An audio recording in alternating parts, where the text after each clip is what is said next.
নমস্কার বন্ধুরা, আজ চালতা মাখা করব। এই যে একটা চালতা নিয়েছি, এটা কিন্তু আমাদের ঘেরে একটা গাছ আছে, সেই গাছেই হয়েছিল। এই যে এখন চালতাটা মাঝখান থেকে কেটে নিচ্ছি আর ভিতরের এই অংশটা ফেলে দেব। আর এই যে এখন পিস পিস করেও কেটে নিচ্ছি। এখন ভালোভাবে ধুয়ে নেব পরিষ্কার জল দিয়ে। ধুয়ে এই যে একটা হামান দিস্তে নিয়েছি, এখন চালতাগুলো ভালোভাবে থেতো করে নেব। এই যে থেতো করে নেওয়া হয়ে গেছে সবগুলো, এখন মাখিয়ে নেব।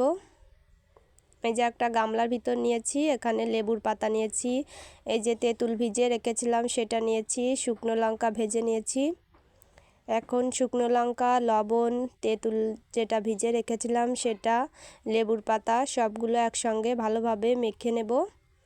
আর এই যে সব শেষে দিয়ে দিলাম চিনি, দিয়ে এই যে এখন সবগুলো মাখিয়ে নিলাম।